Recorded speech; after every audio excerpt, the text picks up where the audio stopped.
안녕하세요. 글로벌 오토노스 최영석입니다. 테슬라가 지난 8월 8일 공개하기로 했다가 10월 10일로 연기한 로보택시의 계기로 자율주행에 관한 관심이 또 다시 집중되고 있습니다. 이를 계기로 테슬라의 로보택시 그리고 자율주행의 현상을 좀 더 자세하게 짚어보겠습니다. 테슬라가 이번에 공개하기로 한 로보택시는 스티어링 휠하고 페달이 없을 것이라 하는 추측만 있습니다. 또 오른쪽 사진처럼 만약에 2인승이라면 택시라는 의미는 없겠죠. 어쨌든 테슬라는 그동안 오토파일럿 또는 로보택시라는 FSD라는 이름으로 그들이 발전시켜 온 자율주행 기술을 한 단계 더 업그레이드해서 채용할 것으로 기대가 됩니다. 더불어서 미국의 캘리포니아 워너브라더스 스튜디오 영화 세트장에서 발표한다고 합니다. 이 장소는 2016년에 테슬라가 솔라르프를 공개했던 장소입니다.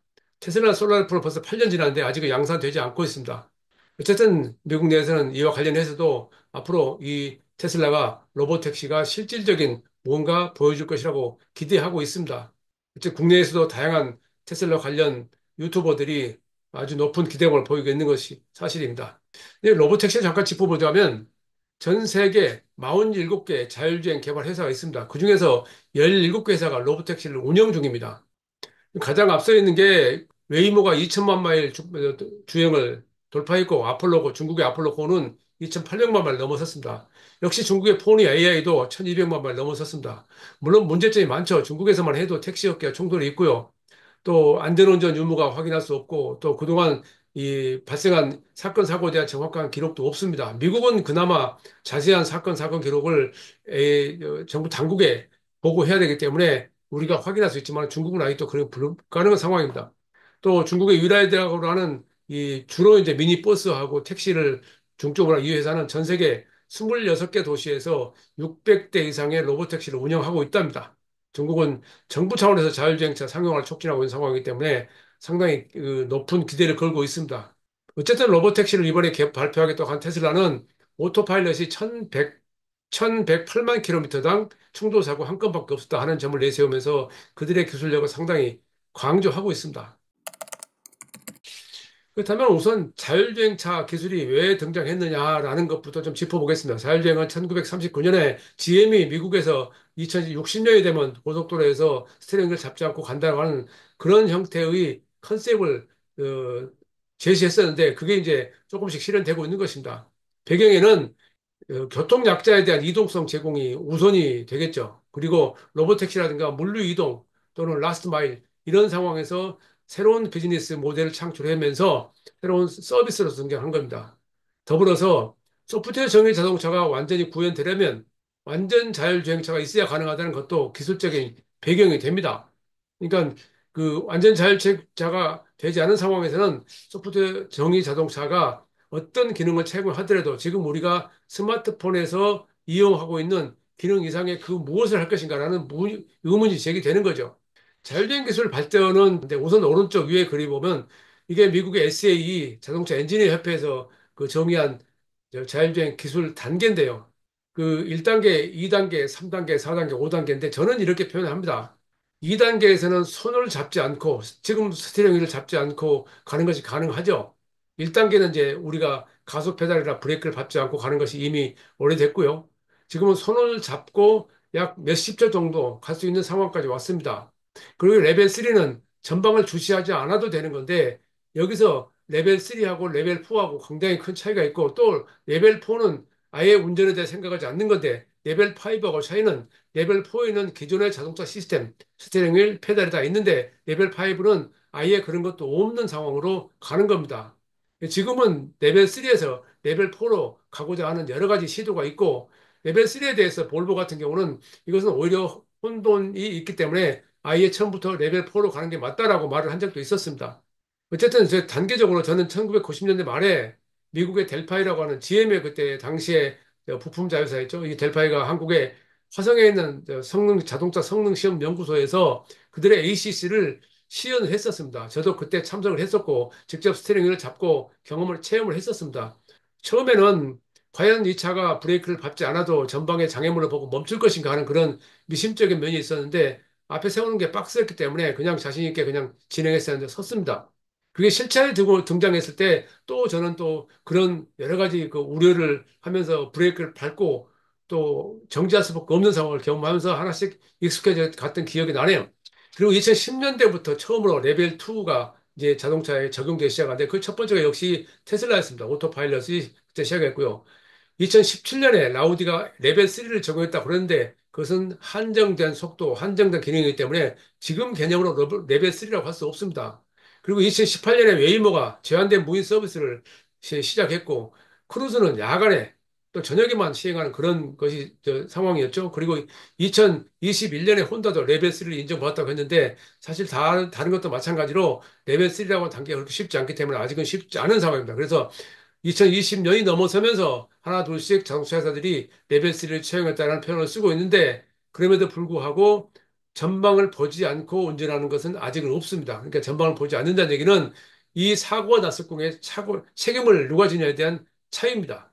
근데 그걸 자동차 회사가 있느냐, 운전자가 있느냐의 그 차이기 때문에 아직은 법적으로 허용되지 않기 때문에 전방을 주시해야 됩니다. 근데 이 자율주행이 지금 이렇게 그 시작에 비해서 늦게 된 것은 이 레벨 3 이상으로 갈수록 이제 기술적인 복잡성이 급증하고 여러 가지 그 센서라든가 소프트웨어, 반도체 때문에 그것들 채용하기 어려움이 있고요. 또 가장 큰 장애물로는 코로나 팬데믹이었습니다. 그때 반도체 공급망 부족 문제로 개발 속도가 떨어졌고요. 또 예상보다 생각보다 하다 보니까 여러 가지 문제가 봉착을 해서 1, 2년 전만 하더라도 자율주행은 포기하는 분위기로 갔었습니다. 그러다가 다시 지금 이 소프트웨어 전기 자동차와 함께 인공지능이 다시 부상하면서 이 새로운 전기를 맞고 있는 상황입니다. 자율주행 관련 비즈니스를 보면은 소프트웨어, 하드웨어, 서비스 이렇게 나눌 수가 있는데요. 소프트웨어는 이미 뭐 웨이모, 테슬라, 벤츠, 바이두, BMW, 오로라, 호라이즌 로보틱스 뭐 많습니다. 이런 업체들이 지금 다양한 형태로 개발하고 있고요. 하드웨어는 센서, 라이다, 반도체, 레이더 뭐 이런 것들 들어가는데 카메라 같은 거요. 여기에는 뭐 소니, 삼성전자, NXP, 인피니언, 라이다는 발레오가 유명한데 발레오는 주로 그 군용 아주 고가이기 때문에 군용으로 많이 쓰이고 루미나가 지금 많이 쓰고 있고요. 이노비즈하고 로보센스, 코너지어 있습니다. 또 반도체 분야에서는 이 분야에서는 엔비디아가 선도를 하고 있는데 이 엔비디아의 그 자율주행용 반도체는 그 볼보가 EX90에 EX90에 탑재하기로 했죠. 그 AI 서비스는 이제 그걸 이용해서 어쨌든 뭐 로보택시라든가 다양한 실제 상황에서 무엇을 적용할 것인가 하는데 여기도 마찬가지로 웨이모, 크루즈, 우버, 디디, 우버 이츠, 누로, 오로라, 투심플 등 많습니다. 예, 상당히 이 관련해서 외부의 업체들이 뛰어들어서 자동차를 이용해서 그들의 사업을 확대하겠다는 것이 여기서 자율주행 등에서 나타나고 있는 것입니다. 자, 그러면 자동차에서 그 오토파일럿 또는 자율주행이 어떻게 적용되냐면은 이 테슬라의 오토파일럿은 지금 당장에 테슬라는 오토파일럿이든 FSD든 레벨 2로 지금은 규정되고 있습니다. 자, 로보택시가 등장하면 그게 어떤 단계로 규정이 될지는 지켜봐야 되겠습니다만 지금은 그렇습니다. 그리고 지금까지 테슬라는 많은 그 사고를 발생시켰습니다만 올 봄까지만 해도 그때까지 기록된 사고가 980사건이나 됐었는데 그로 인한 다양한 논란이 있었고 법적 문제도 제기되고 했었습니다만은 여전히 나름대로 꾸준한 발전을 해오고 있습니다. 뭐 미국의 고속도로 안전협회에서 이거 관련 조사도 하고 있고요. 테슬라가 다른 자동차 회사하고 다른 것은 라이다를 사용하지 않고 카메라, 8개의 카메라하고 인공지능, 뉴럴넷만으로 한다는 것이 가장 큰 차이입니다.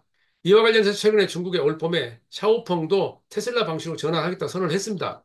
근데 대부분 업체들은 여전히 지금도 라이다가 필수라고 이야기합니다. 오른쪽에 조그맣게 사진 보이는 게 베르다의 라이다인데요. 라이다는 여러 가지가 있죠. 벨로다에서 적용되는 것은 360도 회전형입니다. 그러니까 차 지붕 위에 달아놓고 회전하면서 그 감지하는 거고요.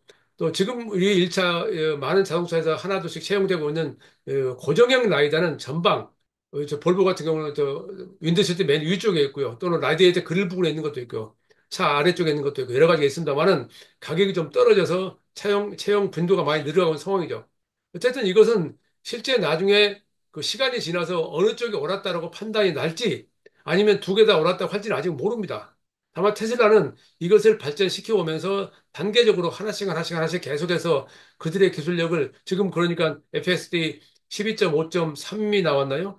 이 다양한 형태로 꾸준히 베타 버전을 업그레이드 시키면서 이 기술을 개발해 오고 있는데 그것이 오를지 아니면 이 다른 회사들 오를지는 좀 지켜봐야 되겠습니다. 어쨌든 그 지금은 레벨 3가 상당히 발전하고 있는 단계인데 말씀드렸듯이 아우디가 2017년 A8에 적용했었고 혼다가 2021년에 발표했었고 문제는 여기에 법적인 문제가 포함됩니다. 이것이 모든 나라가 같을 수는 없죠. 나라마다 다르기 때문에 상용화는 이 레벨 3를 채용한 모델이라고 발표한 모델들은 이미 2021년, 2022년 시작됐지만은 아직 말씀드렸듯이 본격적인 것은 아니었습니다. 그런데 지금 달라진 것은 BMW가 지난 6월 달에 8월부터 퍼스널 파일럿을 6천 유로에 무선 업데이트를 제공하겠다라고 발표했습니다. 이것은 하이웨이 어시스트에 포함되는데요. 고속도로에서 130km까지 주행이 가능합니다. 그리고 그로부터 한 달 뒤인가 메르세데스 벤츠가 드라이브 파일럿을 5,950유로에 2025년부터 출시하겠다라고 발표했습니다. 이때는 95km까지 갈 수 있다고 합니다. 물론 이거 마찬가지로 고속도로에서 130km 갈 수 있겠죠. 독일에서는 법적으로 130km까지 조건부 자율주행을 허가하고 있습니다. 그리고 앞서 말씀드렸던 볼보는 EX90에 엔비디아의 드라이브 오린을 채용하는데 이 드라이브 오린의 반도체 이 연산 속도가 254 TOPS, 그러니까 초당 254조 회의 연산을 한다는 얘기입니다. 엄청 빠른 거죠. 이 자율주행차 센서티 시스템에는 이 BMW, 메르세데스 벤츠, 이 볼보도 마찬가지로 라이다를 꼭 채용합니다. 카메라하고 레이더가 있는 것은 당연한 거고요. 또 이중 안정 시스템도 채용을 합니다. 그러니까 기계가 한쪽에서 에러가 났을 경우에 그걸 보정해 주는 것이죠. 또 메르세데스 벤츠는 베이징에서 레벨 4 테스트를 승인을 획득하는 단계이기 때문에 지금 자동차 회사들이 자율주행 기술을 개발시키는 장이 어딘지를 보여주고 있다. 이렇게 정리할 수 있겠습니다. 지금 현재 레벨 4 자율주행이 용어가 등장한 지 꽤 오래됐는데요.